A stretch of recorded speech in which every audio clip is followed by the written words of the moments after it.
Buenas tardes hermanos, buenas noches. Vamos a dar comienzo a una clase más de escuela bíblica. Por lo general la llamábamos escuela dominical porque precisamente la hacíamos los días domingos. Pero bueno, damos gracias a Dios de todas maneras por tener esta modalidad. Dios nos ha provisto este medio y lo agradecemos. Y precisamente oramos a nuestro Señor en el agradecimiento y para que nos guíe en este momento. Papá, te agradecemos este día, Señor, este día de lluvia, pero es un día que tú lo creaste, Señor. Como cada hermano suele decir, te damos gracias por, por la vida, por todas las cosas que nos das, Señor, los pequeños detalles que estás siempre presente, Señor. Esencialmente en este tiempo amargo, Señor, te pedimos que en este tiempo de pandemia, que vos seas nuestra vacuna, nuestra medicina, por sobre todas las cosas, claro está, que sea nuestra cama, nuestro respirador, que seas ante todo quien está presente y quien nos cuida por sobre todas las cosas, Señor. Precisamente en relación a los temas de salud, Señor, te pido que estés obrando en el nombre de Jesús sobre cada hermano, sobre cada motivo de oración que se ha hecho visible en estos días, Señor. También te pido por mi hermano, por mi cuñada, Señor.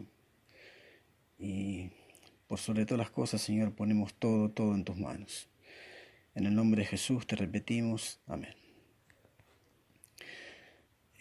Bueno, la clase de hoy va a estar basada en la primera carta de Juan, capítulo 3, versículo 1. Un solo versículo, capítulo 3, versículo 1, en la carta de Juan, que dice así: Mirad cuál amor nos ha dado el Padre para que seamos llamados hijos de Dios. Por esto el mundo no nos conoce, porque no le conoció a Él. Se los vuelvo a leer. Mirad cuál amor nos ha dado el Padre para que seamos llamados hijos de Dios. Por esto el mundo no nos conoce, porque no le conoció a Él. Bueno, hablando de alguna manera lo que le decía al principio, en una situación normal, reunidos un domingo, por ejemplo, como lo supimos hacer, allí recuerdo que en un momento lo hacíamos ahí en el tinglado y tomando algunos mates incluso. Reunidos en ese momento, la pregunta sería, en base a este versículo, ¿por qué somos hijos de Dios? Bueno, me ha pasado y seguramente le ha pasado a todos, a algunos de ustedes o a todos, tener que de alguna forma confrontar con gente por el hecho de afirmar que no todos somos hijos de Dios. Es muy común que la gente afirme esto, que todos somos hijos de Dios. De hecho, Juan mismo, al enfatizar la palabra cuál, esa palabra al inicial, es como que muestra asombro, un grato asombro, diría un dulce asombro por el hecho de que pecadores, es decir, yo, vos que me oís, hermano, nos convirtamos precisamente en hijos de Dios, simplemente por gracia divina. Y esto es lo que, como les decía recién, por ahí el común de la gente no entiende o no lo ha reconocido. Pero claro, mi estimado hermano, la gracia es una realidad absoluta, real, palpable, pero no involucra a toda la humanidad. Eso es claro, lo tenemos en cuenta. Por eso, el resto de la declaración, ahí en el versículo, habla de que el mundo no nos conoce.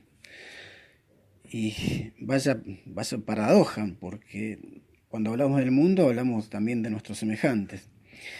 Y francamente quisiera detenerme un poquito aquí donde Juan afirma que el mundo no nos conoce, Y porque decir esto es algo que suena un poco a privilegio, pero también a responsabilidad. Porque ese mundo, cuando hablo de responsabilidad, porque ese mundo que no nos conoce, es mi vecino, hermano, es mi hermano, que en este momento, por ejemplo, hermano de sangre que está enfermo, es mi sobrino, mi tío, o aquel ser humano que ocasionalmente Dios nos pone en nuestro camino cuando vamos de vacaciones, por ejemplo, o cuando salimos a tomar mate al parque. En síntesis, ese es el mundo, porque no podemos hablar de un mundo eh, paralelo, global, digamos. Aquí lo llevamos, cuando hablamos del mundo, lo llevamos a nuestros semejantes quizás más cercanos, de los cuales somos responsables precisamente de que el mundo no nos conoce. Y decir que el mundo no nos conoce, por cierto, que no es nada grato, no es nada grato, mi hermano, porque significa ni más ni menos que tampoco nos conoceremos ni nos veremos en la eternidad. ¿Se entiende esto? Por ejemplo, con un ser querido. Es así, porque cuando decimos no nos conoce es porque no conoció el amor de Cristo, no conoció la gracia de Cristo, ni tampoco la transformación que Cristo tiene que hacer en cada uno de nosotros. Es decir, nacer precisamente de nuevo. Y eso se traslada a esta vida y lo triste a la eternidad. Y eso es una triste y trágico, como dice, cuando hablamos le vuelvo a decir, de seres queridos, ¿no? Porque, ¿qué significa que no nos conoce? No nos conoce espiritualmente, sino que ven solo nuestra fachada. Por eso, mi hermano, es esencial que entendamos y demos a entender los secretos eternos. Yo sé que esto es reiterativo, pero es algo que muchas veces dejamos de hacer y precisamente por esto es que el mundo no conoce ni al Señor ni nos conoce a nosotros. Es como que nos ven, pero como una fachada, o como dice la palabra, a través de un espejo. Eh,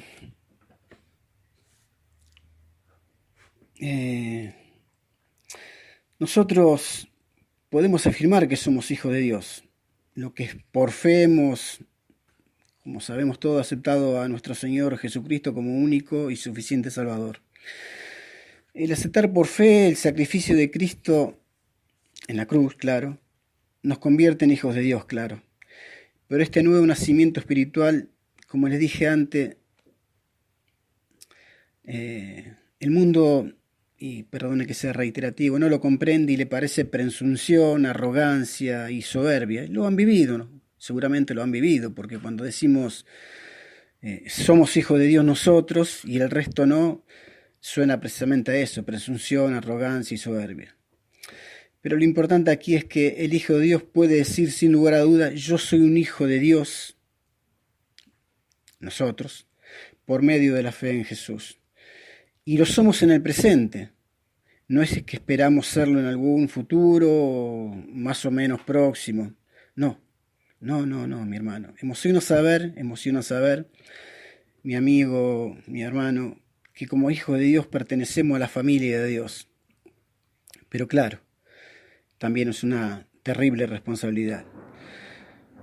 Nuestra decisión por seguir a Cristo nos da el derecho de presentarnos ante Él en cualquier momento y circunstancia, precisamente para adorarle, honrarle con nuestras alabanzas, como también presentarle nuestras necesidades, como lo estamos haciendo, como lo hicimos ayer, por ejemplo, necesidades y peticiones. Afirmar que somos hijos de Dios no significa, como más o menos le estaba diciendo, pecar de soberbia o de orgullo espiritual. No llegamos a ser hijos de Dios por nuestros propios méritos, y ahí está la humildad que tenemos que mostrar en esto. Mi hermano, no llegamos a ser hijos de Dios por nuestros propios méritos. Por muchas buenas obras y generosos gestos y actos que podamos tener, No. Los hijos de Dios solo podemos afirmar con humildad que la gracia del perdón de nuestros pecados se acepta como un regalo no merecido por parte de Dios.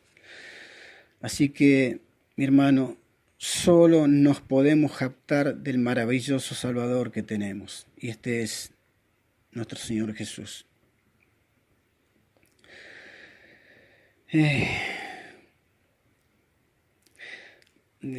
Otro aspecto, si se quiere, que necesitamos destacar es que Juan en este versículo ha presentado de una manera muy clara el pensamiento de que si somos hijos del Dios Altísimo y hemos nacido de nuevo, entonces debemos vivir una vida que se conforma e imita la del Padre. Es decir, un hijo de Dios tendrá deseo de vivir una vida que haga creíble precisamente esta realidad de su fe en Jesús, nuestra realidad, hermanos, y andar en luz, porque precisamente el Señor Jesús fue y es luz. Pero bueno,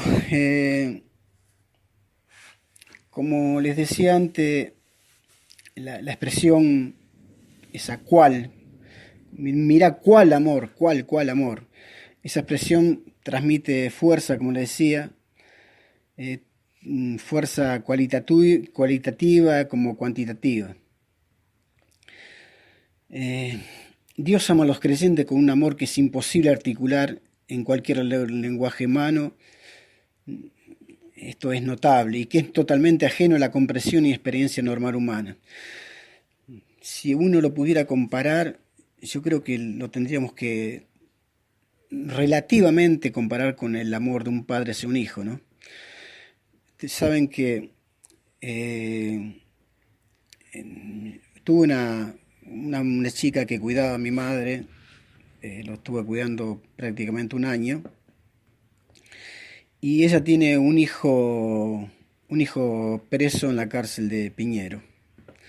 Yo algunas veces la he llevado porque no ha tenido incluso para el viaje, muchas veces, porque le lleva mercadería, juntar ropa, mercadería, y uno ve un hijo que robó, que robó a mano armada, que fue reincidente, un hijo realmente perdido, y uno ve el amor de esa madre, que podría verse un padre, por supuesto, de hecho el papá murió, uno ve el amor de esa madre sin miramientos, sin un tipo de especulación, dando hasta lo último que tiene por su hijo que está preso. Y ese amor uno, de alguna manera, relativamente, por supuesto, lo puede trasladar de un padre como es Dios hacia nosotros, hijos miserables y pecadores, ¿no? Siempre me acuerdo de esa imagen y incluso ahora mismo lo sigue visitando, ¿no? Bueno, de hecho, este amor se trata del amor ágape, el amor volitivo de Dios que por su libre decisión, sin influencia alguna, claro, ¿qué influencia puede tener, no? Nos ha dado a todos los que ha llamado a creer en Jesucristo para salvación. Y bueno, el Señor lo resumió de esta manera. Ustedes recordarán este versículo. Nadie tiene mayor amor que este, que uno ponga su vida por sus amigos. Un versículo, si se quiere, conocido allí en Juan 15:13. Y más adelante, Juan en esta carta observa, en esto se mostró el amor de Dios para con nosotros, en que Dios envió a su Hijo unigénito al mundo para que vivamos en él. No quisiera extenderme demasiado, pero se hace de alguna manera obligatorio extenderme un poquito más para traer a colación algunos versículos y algunos atributos de este amor de Dios, ¿no? este amor de Dios que no consiste en que nosotros hayamos amado a Dios, sino que Él precisamente nos amó primero a nosotros y envió a su Hijo unigénito en propiciación para nuestros pecados. Obviamente que uno cuando dice esto, nos remitimos a Juan 3:16, ¿no es cierto? También en Romanos, y ahora los voy a pasear un poquito, si se quiere, por algunos versículos. En Romanos 5:8, porque las cosas invisibles de Él, su eterno amor y deidad, se hacen claramente visibles desde la creación del mundo, siendo entendidas por medio de las cosas hechas, de modo que no tienen excusas. No quisiera extenderme precisamente en cada versículo porque sería muy largo, pero solamente agregar de este versículo que, como decía en algún momento en otra ocasión, cómo no ver la obra visible de Dios precisamente por medio de las cosas hechas, ¿no? Recién veía un video que me mandaron de un delfín salvando a un perro. El perro se subió arriba del delfín y lo llevaba sobre su lomo y lo llevó hasta un barco y así le salvó la vida. Esas cosas maravillosas de la creación de Dios que realmente la mente humana a veces no puede entender. Por eso el amor de Dios es santo. Por ejemplo, ahí en Apocalipsis 15:4 lo refrenda. Es justo. Ahí en Romanos 3:26,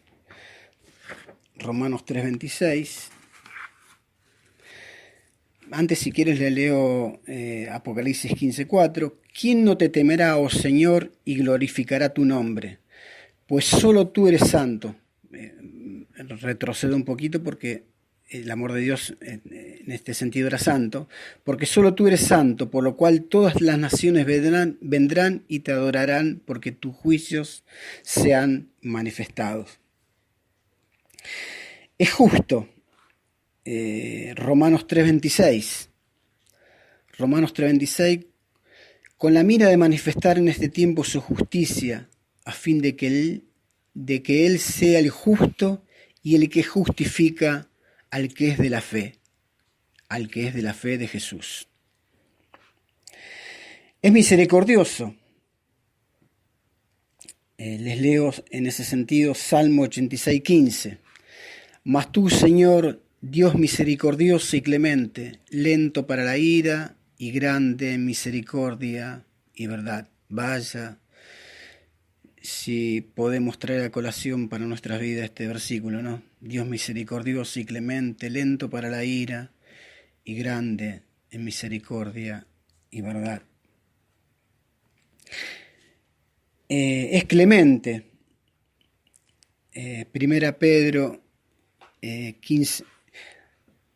También lo voy a leer con respecto a la misericordia de Dios, otro versículo más. Lucas 6:36, por ejemplo. Sed pues misericordiosos como también vuestro Padre es misericordioso. Y como le decía, es clemente.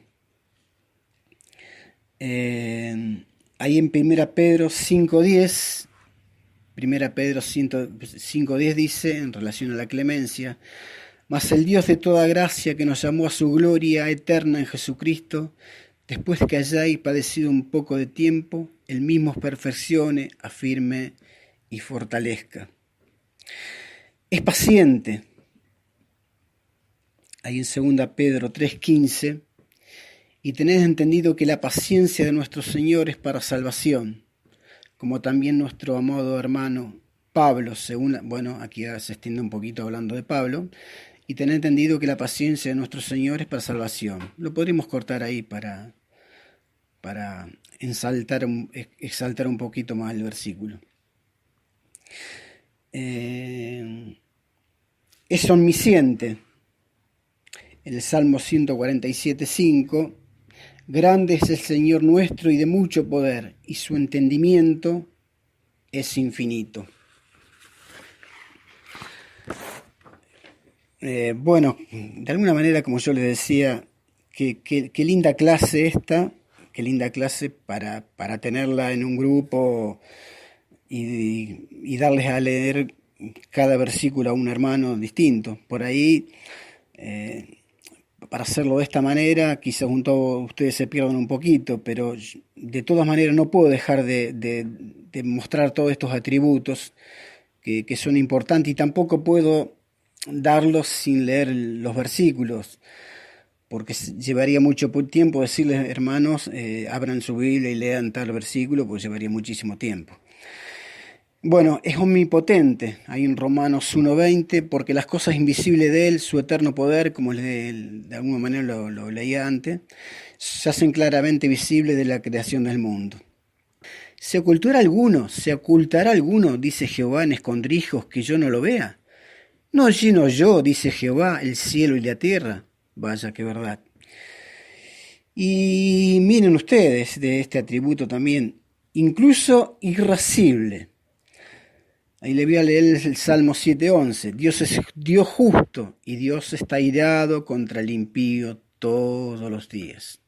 Así que bueno, también un poquito para nosotros, cuando de alguna manera la impiedad se hace un poco carne en nosotros, ¿no?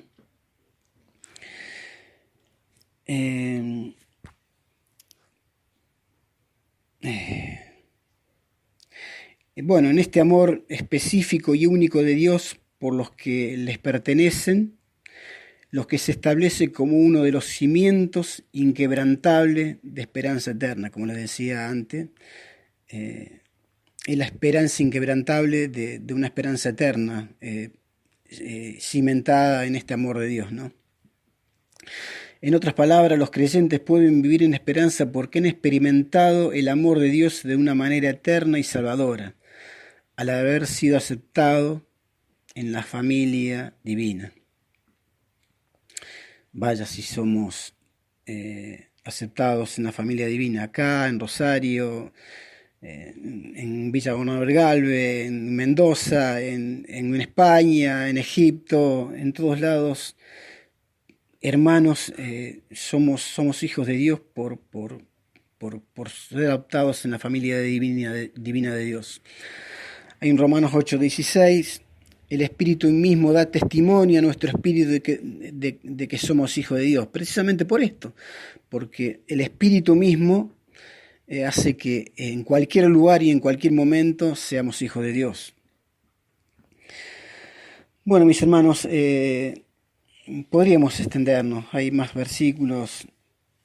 Incluso para los creyentes es un reto comprender con todos los santos este versículo tan conocido, si se quiere. Para nosotros es un reto, como le decía, comprender con todos los santos, esos santos que les hablaba de todo el mundo, cuál es la anchura, la longitud, la profundidad y la altura, y de conocer el amor de Cristo, que excede todo conocimiento.